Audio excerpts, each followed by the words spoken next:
BJP में ideology का कोई मतलब अब नहीं रह गया है। अभी भी पटना साहिब से इनका नाम क्लियर नहीं हुआ है आधिकारिक रूप से। हो सकता है कल बदल जाए। मनोज कुमार का नाम है, वो चौंकाने वाला नाम है। खुद कांग्रेस के कई नेता इस नाम पर चौंक पड़े कि किसको टिकट दे दिया गया। जेडीयू वर्सेस जेडीयू होने वाला है। दोनों मंत्री आखिरकार वही हुआ, दोनों मंत्री के पुत्र। ऐसा लग रहा है कि प्रधानमंत्री नरेंद्र मोदी के पास हर फेज के लिए एक नैरेटिव सेट है। राजनीति में ऐसे बयानों का कोई मतलब नहीं होता है। लेकिन साथ में मैं एक और बात कहना चाहूँगा, ये सही में नीतीश कुमार के लिए लिटमस टेस्ट है। नमस्कार, आप देख रहे हैं जन मीडिया न्यूज़। मैं हूँ प्रीति प्रभा। हाजिर हो चुके हैं बिहार की राजनीति से जुड़े कुछ सवाल और जवाब के साथ। सवालों का जवाब देने के लिए हमारे साथ मौजूद हैं हमेशा की तरह दो वरिष्ठ पत्रकार, प्रणव कुमार चौधरी जी और कमलेश जी। आप दोनों का बहुत बहुत स्वागत है इस कार्यक्रम में। देर से ही सही, आखिरकार कांग्रेस ने 5 सीटों पर, बिहार के 5 सीटों पर अपने उम्मीदवारों के नामों का ऐलान कर दिया आधिकारिक तौर पर, जिसमें पश्चिम चंपारण से मदन मोहन तिवारी हैं, मुजफ्फरपुर से अजय निषाद हैं, महाराजगंज से आकाश प्रसाद सिंह हैं, समस्तीपुर से सन्नी हजारी हैं और सासाराम से मनोज कुमार हैं। इन नामों का जिक्र हम पहले भी कर चुके हैं, इन उम्मीदवारों के बारे में भी हम आपको पहले ही बता चुके हैं, लेकिन इस बार हम फिर से आपको बताएंगे कि इनकी राजनीतिक हैसियत क्या है। साथ ही कुछ और भी सवाल हैं पीएम मोदी के हेट स्पीच को लेकर, ओवैसी ने जो बयान दिया है उसे लेकर भी हम बातचीत करेंगे। महबूब आलम जो विधायक दल के नेता है माले के, उन्होंने भी CAA को लेकर जो बयान दिया है उस पर भी बातचीत होगी। साथ ही कुछ और भी सवाल हैं। शुरुआत कांग्रेस के सवालों से। ये जो 5 नाम मैंने लिया है, इनकी राजनीतिक हैसियत क्या है, सबसे पहले मैं आपसे जानना चाहती हूँ। इसमें देखिए, अभी कुल जमा 6 लोकसभा क्षेत्रों में उन्हें उम्मीदवार के नाम की घोषणा करनी थी, लेकिन उन्होंने अभी पटना साहिब से नहीं किया है। जैसी चर्चा चल रही है उस अनुसार पटना साहिब से लोकसभा की पूर्व अध्यक्ष जो मीरा कुमार हैं, उनके लड़के हैं अंशुल अभिजीत, उनको टिकट देने की बात चल रही है। विशेष प्रणव जी बताएंगे उनके बारे में। लेकिन मुझे लगता है कि जो बाकी सीट है वो वही है जो हम लोगों ने पहले से, जो हम लोगों की चर्चा थी। सिर्फ उसमें सासाराम से एक नया नाम है जो मनोज कुमार का नाम है, वो चौंकाने वाला नाम है। खुद कांग्रेस के कई नेता इस नाम पर चौंक पड़े कि किसको टिकट दे दिया गया। हालांकि मनोज कुमार पिछला चुनाव बसपा के टिकट पर लड़ चुके हैं वहाँ से, और कब कांग्रेस में आए और कांग्रेस में उनकी दावेदारी कैसे आई टिकट की, ये कई कांग्रेस के नेताओं से बात करने पर भी पता नहीं चल पा रहा है। तो बाकी जो महाराजगंज से आकाश प्रसाद सिंह हैं, वो कांग्रेस के प्रदेश अध्यक्ष जो हैं अखिलेश प्रसाद सिंह, उनके लड़के हैं। और दूसरे सन्नी हजारी समस्तीपुर से, जिनके बारे में हम लोग चर्चा कर चुके हैं। पश्चिमी चंपारण से मदन मोहन तिवारी हैं और समस्तीपुर से सन्नी हजारी हैं। मुझे लगता है कि विशेष प्रणव जी बताएंगे इनके बारे में। जी, ये अंशुल जो जिसके बारे में मैंने कहा, कमलेश ने पटना साहिब से हैं, ये ऑलरेडी नेशनल स्पोक्स पर्सन है कांग्रेस के, और इनकी पढ़ाई लिखाई सब विदेश में हुई है और दिल्ली में स्टीफेंस कॉलेज के प्रोडक्ट हैं। काफ़ी जाने पहचाने नाम है इनके, कोई नहीं। लेकिन फिर भी अभी भी पटना साहिब से इनका नाम क्लियर नहीं हुआ है आधिकारिक रूप से। हो सकता है कल बदल जाए, लेकिन चांसेस इन्हीं का है क्योंकि ये मीरा कुमार के लड़के हुए। मीरा कुमार जो जगजीवन राम की बेटी हैं, उन्हीं के ये पुत्र हैं और ये क्वालिफाइड हैं, पहले से इंडियन नेशनल कांग्रेस के रहे हैं मेंबर, जो कि स्पोक्समैन मैंने कहा। तो ये नाम चर्चित है, लेकिन हो सकता है कि कल को ये नाम बदल भी जाए, क्योंकि जैसा सरप्राइज कहा कमलेश ने कि मनोज कुमार का नाम सडनली आ गया, जिसको कि उनकी क्या पृष्ठभूमि है राजनीतिक वो हम लोग नहीं जानते हैं। ऐसे लोगों को देना, खास करके लोकसभा चुनाव में, जिसका कि कोई पृष्ठभूमि उस तरह का ना हो, तो एक रिस्क लेने का सवाल है। रिस्क इसलिए लेना है कि बहुत सारे नाम पहले से उछल रहे थे वहाँ, उसको नहीं देकर के ऐसे लोगों को खड़ा किया है जिसकी कोई जानकारी किसी को, सामान्य लोग को नहीं है। तो वहाँ बिहार में सभी पार्टियां जातीय समीकरण को देखते हुए ही उम्मीदवार उतार रही हैं। उस समीकरण में कितने फिट बैठते हैं? नहीं, समीकरण करती है, लेकिन समीकरण के साथ सबसे बड़ी विनेबिलिटी फैक्टर, कितना जीत पा रहे हैं। ऐसे नहीं किसी जाति को दे देते हैं, जैसे लालू यादव ने भी दिया, खास करके सनी इसको हजारी को और अजय निषाद को। इनकी जात के अलावा एक विनेबिलिटी फैक्टर है, क्योंकि ये दोनों कांग्रेस के उम्मीदवार हैं। ये कांग्रेस के उम्मीदवार हो गए हैं। उसके पहले थे वो जदयू के, वहाँ पर थे सनी हजारी, तो उनके महेश्वर हजारी के लड़के हैं जो कि ऑलरेडी मंत्री हैं। उन्हीं की जो कंटेस्ट। समस्तीपुर में जिस तरह से हम पहले भी कहते आ रहे हैं कि समस्तीपुर में जेडीयू वर्सेस जेडीयू होने वाला है, दोनों मंत्री आखिरकार वही हुआ, दोनों मंत्री के पुत्र पुत्री हैं, वो अलग कहानी, लेकिन उनकी फैक्टर है, उनके दोनों के पिता जेडीयू के कद्दावर नेता हैं। हाँ, उनकी विरासत है, उनके बाबा उनके पिताजी वहाँ रहे हुए हैं, और उनके बाबा तो कई बार जीते हैं, 7-8 बार जीते हैं, रामसेवक हजारी और महेश्वर हजारी उनके पिताजी हुए। एक तो ये फैक्टर है। दूसरी बात, अजय निषाद सीटिंग है, जिनको टिकट नहीं दिया भाजपा ने, जो कि वो कांग्रेस ज्वाइन करके लिए, ये सब तो विनिंग। लेकिन मनोज कुमार को जनरल, जैसा कि कमलेश ने कहा कि कांग्रेस के कद्दावर नेता बहुत लोग नहीं जानते ये कौन है, तो आप एक तरफ फैक्टर है क्योंकि रिजर्व सीट है, लेकिन दूसरी बात उनके कंट्रीब्यूशन पार्टी में क्या रही है, वो बसपा से आए हैं कि कहाँ से आए हैं, नहीं आए हैं, क्या है, कहीं उनका ये नहीं है। सडनली इतना बड़ा कॉन्स्टिट्यूंसी में अगर वो खड़ा हो जाते हैं तो क्या फैक्टर है, ये तो देखने वाली बात होगी कैसा ये हो सकता है। बाकी तो हम लोग सब चर्चा कर ही चुके हैं, कई बार चर्चा कर चुके हैं कि कौन लोग, ये खास करके अभी जो इन्होंने कहा एक बात और जो फाइनल हुआ, आकाश का नाम, आकाश प्रसाद सिंह, ये पहले पिछले बार वही चुनाव लड़े थे मोतिहारी से, और इनको कांग्रेस से टिकट नहीं मिला था, तो आरएलएसपी था उस समय जो उपेंद्र कुशवाहा की पार्टी थी, तो उपेंद्र कुशवाहा ने अपने पार्टी के कोटे से उनको टिकट दिया था पूर्वी चंपारण के लिए, चूँकि वो चुनाव हार चुके थे। तो इस तरह का कांग्रेस में चल रहा है, परिवारवाद तो है ही, और साथ ही अब इस चीज़ का ये भी हाल ही में, अभी 1 साल भी नहीं हुआ, 6 महीना भी नहीं हुआ, 3 महीना के अंदर अखिलेश सिंह को राज्यसभा भेजा गया दोबारा, पहले भी थे अभी भी थे। दूसरी बात, वो प्रदेश अध्यक्ष भी हैं। तीसरी बात, अब उनके लड़के को ही मिल रहा है। मुझे लगता है कि पटना साहिब की जो सीट अटकी हुई है वो इसलिए अटकी हुई है कि मंजीत आनंद साहू की भी दावेदारी है उस सीट पर, और चूँकि उनका दावा है कि पटना साहिब का जो जातीय समीकरण है वो उनके पक्ष में फिट बैठता है, और उन्होंने उनकी दावेदारी काफ़ी गंभीर इसलिए मानी जा रही है कि कहा जा रहा है कि राजद की तरफ से भी उनको जो प्रेशर हो रहा है कि, और हालांकि जातीय समीकरण के रूप में तो ये अंशुल अभिजीत जो मीरा कुमार जी के लड़के हैं उनके साथ भी है ठीक ठाक, क्योंकि उनकी माँ दलित हैं, उनके पिताजी कुशवाहा हैं, वो खुद शायद उन्होंने राजपूत लड़की की शादी की है, तो एक मिला जुला के उनके साथ भी ठीक ठाक समीकरण बनता है। कांग्रेस के पास जो हम लोग पहले भी कह रहे थे कि जैसे कैंडिडेट्स का अकाल, अब समर्पित कार्यकर्ता जो 5 साल 6 साल मेहनत करते हैं पार्टी के अंदर, तो है ही, उनके लिए संकट का सामना करना पड़ेगा। एकेडमिक बात हो गई है अब। इसी कांग्रेस में आप कह रहे हैं कि कैंडिडेट की कमी है, तो फिर बाहरी कांग्रेस से बाहर से भी तो लीडर्स आ रहे हैं टिकट के लिए, उनको कैसे टिकट दिया जा रहा है? तो कैंडिडेट्स की कमी है तब तो बाहर से आने वाले लोगों को टिकट दिया जा रहा है। बाहर से तो बीजेपी में भी आ रहे हैं, आरजेडी में भी आ रहे हैं, सभी पार्टियों में आ रहे हैं, तो ऐसा कहना तो बिल्कुल ही गलत होगा कि कैंडिडेट नहीं इस वजह से बाहर से ला रहे हैं। लेकिन प्रीति ऐसा है, ये नेशनल पार्टी आज की पार्टी नहीं है, 1885 में इसका एस्टेब्लिशमेंट हुआ था, सबसे पुरानी पार्टी, आपका ट्रेडिशन रहा है, और पैन इंडिया आपका कैरेक्टर है। अगर नागालैंड में कोई एक होगा तो वो कांग्रेस का होगा, कश्मीर में कोई होगा तो ऐसा पैन इंडिया इमेज किसी का नहीं है। यहाँ आपकी स्थिति एक समय बहुत मजबूत थी, आप सरकार में थे, इनफैक्ट आपके जो सत्येंद्र बाबू और जगन्नाथ मिश्रा लास्ट सीएम थे यहाँ के, उसके बाद ये बदला है, बिंदेसी दुबे के बाद सिचुएशन बदली है। इतनी बड़ी पार्टी में किसी को टिकट मिलेगा तो थोड़ी ऑफर नहीं करेगा। आरजेडी को लेकर आप कह सकते हैं कि वहाँ पर कैंडिडेट्स की कमी है? नहीं, ऐसा लालू प्रसाद यादव के परिवार से 7वें सदस्य भी चुनावी मैदान में है।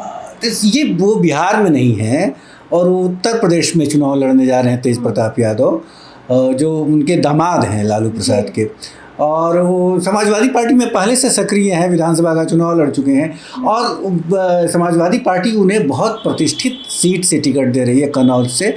तो लेकिन ये तो कहा जाएगा कि लालू प्रसाद के परिवार के 7वें सज्जन भी इस बार चुनाव मैदान में हैं, लेकिन वो पहले से हैं। विधानसभा चुनाव में भी चुनावी मैदान में थे, लेकिन अब रोहिणी आचार्य को मिलाकर 7वें सदस्य हो गए परिवार के। नहीं, उसमें ये है ना कि असेंबली यूपी का बहुत विशाल है, इसमें उसको नोटिस नहीं लिया गया कि मान ली कि कहाँ से लड़ रहे हैं। ये एक बहुत प्रेस्टिजियस है, और ये अखिलेश यादव जी का कंस्टिट्यूएंसी है। पहले हल्ला था, हाँ, पहले हल्ला ये था जो कि बात थी सामने में कि अखिलेश खुद इस कन्नौज एक कंस्टिट्यूएंसी है, उससे लड़ेंगे। लेकिन इस बार तेज प्रताप यादव जी के देने से थोड़ा सा प्रचार ज़्यादा हो गया, अब प्लस इसका कनेक्शन लालू जी से जुड़ गया, कनेक्शन बिहार। लेकिन वो समाजवादी पार्टी से बेसिकली वो गठबंधन के हैं, लेकिन सवाल है कि अगर तेज प्रताप यादव है तो लालू जी का इन्वॉल्वमेंट रहेगा, हो सकता है क्लैश नहीं करे तो ये लोग भी जाएंगे प्रचार के लिए, इसीलिए मैं कह रहा हूँ। मैं एक बात कहना चाहूँगा, जो शुरू में आपने कहा कि बीजेपी में भी बाहर के लोग आ रहे हैं, तो बीजेपी इस मामले में तो मुझे लगता है कि बीजेपी में आइडियोलॉजी का कोई मतलब अब नहीं रह गया है। आप किसी भी पार्टी से, मुझे ये हैरत है कि अब तक कम्युनिस्ट पार्टी के किसी आदमी को बीजेपी से टिकट क्यों नहीं मिला। ऐसा कोई दल नहीं है जो आदमी बीजेपी में नहीं गया हो और उसको टिकट नहीं मिला। नहीं, लेकिन एक चीज है, कमेटी बनाई गई है जिसमें बड़े-बड़े जिसको लीड कर रहे हैं, और साथ ही ये अभियान चलाया गया है कि आओ टिकट पाओ, इस तरह का पाओ है। लेकिन वो एकेडमिक है, बेसिकली इन्होंने 3 को छोड़ के बाकी सबको रिटेन किया है, इसमें इनमें ज़्यादा झंझट नहीं है। 2 ही 3 आएंगे ना जी, इसलिए कि बाकी सब तो पुराने लड़ रहे हैं। सवाल है, और भी कई सवाल हैं, और समय की भी पाबंदी है, तो मैं चाहूँगी कि अब इस बात को मैं यहीं पे समाप्त करूँ। मैं आपसे ये जानना चाहती हूँ कि जिस तरह से पीएम मोदी ने हेट स्पीच दिया है, विपक्षी पार्टियों ने चिट्ठी लिखी है चुनाव आयोग को, यहाँ तक कि बिहार से दीपांकर भट्टाचार्य ने भी चिट्ठी लिखकर कार्रवाई करने की मांग की गई है, इसका असर किस तरह से चुनाव पर पड़ने वाला है? जिस तरह से प्रधानमंत्री ने कहा है कि कांग्रेस संपत्ति का बंटवारा करना चाहती है और लोगों की संपत्ति का, और संपत्ति का अधिकतम हिस्सा मुसलमानों को देना चाहती है, और उन्होंने ये भी जोड़ दिया कि जिनके ज़्यादा बच्चे हो रहे हैं उनको देना चाहती है। इसकी निंदा की जानी चाहिए, भर्त्सना की जानी चाहिए। राजनीति में ऐसे बयानों का कोई मतलब नहीं होता है। लेकिन साथ में मैं एक और बात कहना चाहूँगा, ऐसा लग रहा है कि प्रधानमंत्री नरेंद्र मोदी के पास हर फेज के लिए एक नैरेटिव सेट है। पहले चरण में याद कीजिए उन्होंने क्या नैरेटिव सेट क्या कहा, परिवारवाद का मुद्दा। सेकंड दूसरे फेल हो गया, जो फेल हो गया। दूसरे चरण में उन्होंने ये मुद्दा उठाया, पता नहीं ये कितना चलेगा, और मैं पूरी तरह से आश्वस्त हूँ कि तीसरे चरण के लिए भी उनके पास नया नैरेटिव होगा।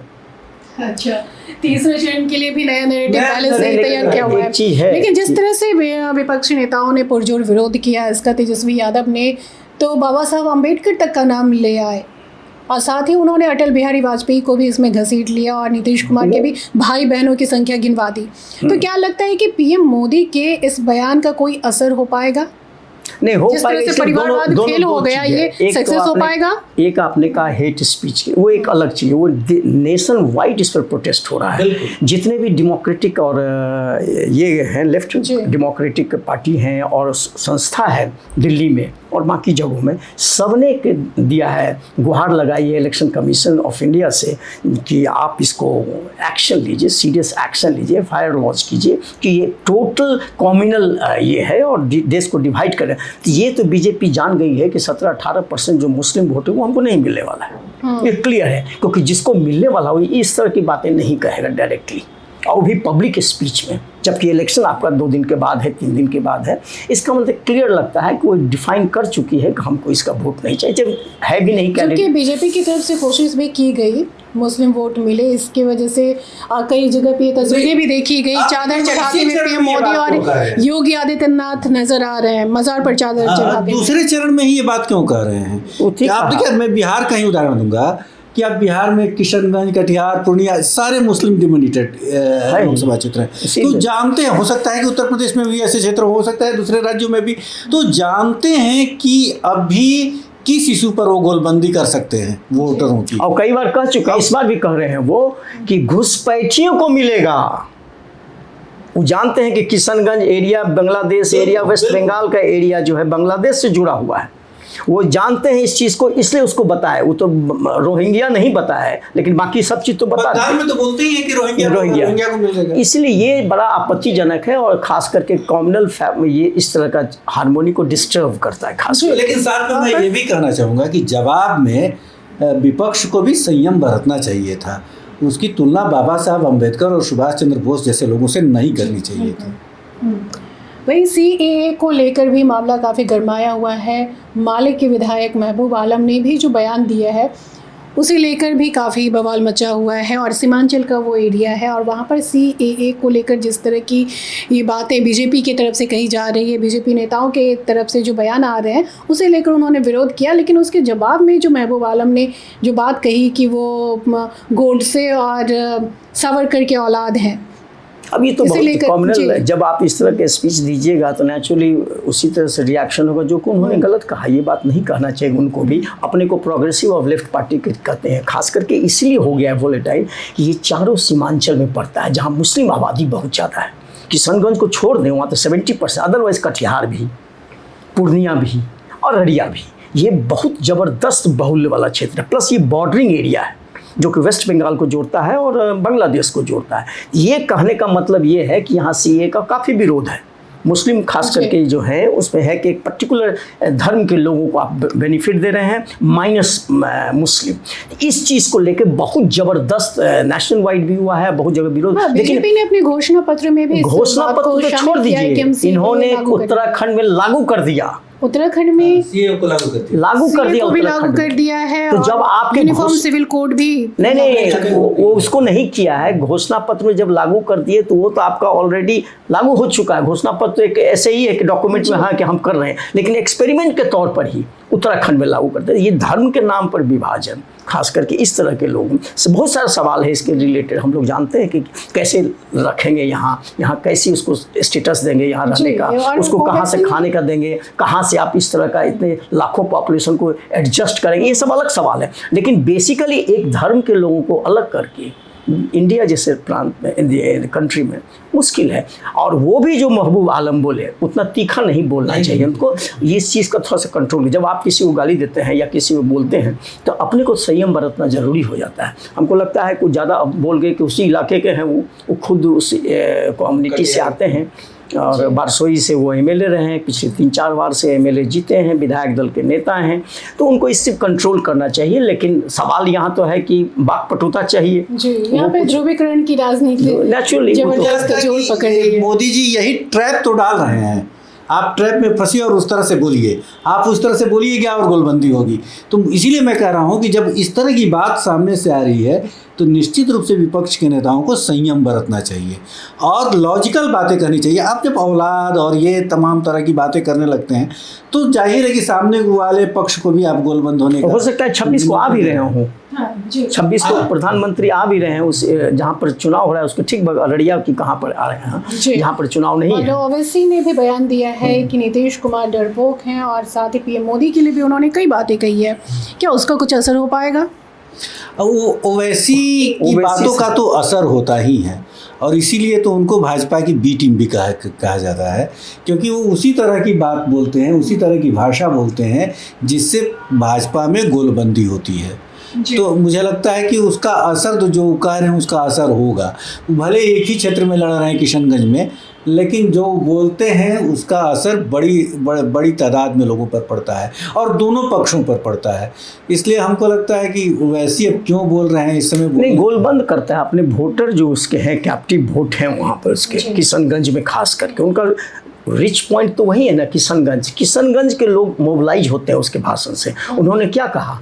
उन्होंने कहा वो तो नीतीश पर जो बोले सो डरपोक हैं, और डरपोक इसलिए है कि उस कंटेक्स्ट में बोले कि शिफ्ट करते हैं तो डरपोक हैं, जड़ जाते हैं और इस तरह की बात। लेकिन इन्होंने क्या कहा?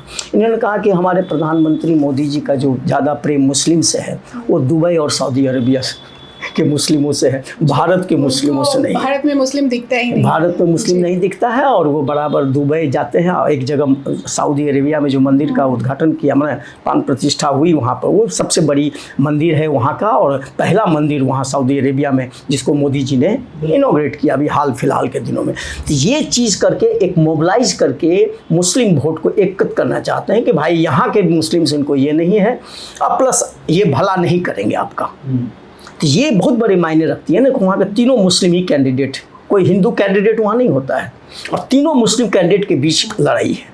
अब जिसकी जो जैसा रहेगा फोर्सफुल, ये है बहुत अच्छे ऑरेटर हैं, अपने सब्जेक्ट को जानते हैं, इज अ लॉयर, तो उस पर फोर्सफुली बोलते हैं, जो भी बोलते हैं, नीतीश के बारे में बोलते हैं, तेजस्वी के बारे में बोलते हैं, तो फोर्सफुली चीज़ों को बोलते हैं। और बोले वहाँ के प्रॉब्लम के बारे में भी कि वहाँ कोई काम नहीं हुआ है, पिछले सालों से इतने लोग रह रहे हैं, तो वहाँ तो बेसिकली फोकसिंग ऑन सीमांचल।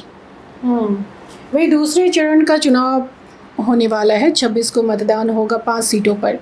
5 सीटें भागलपुर, कटिहार, पूर्णिया, बांका और किशनगंज है, जो नीतीश कुमार के लिए और उनकी पार्टी के लिए काफ़ी अहम है, क्योंकि ये 5 सीटों पर जेडीयू के उम्मीदवार हैं।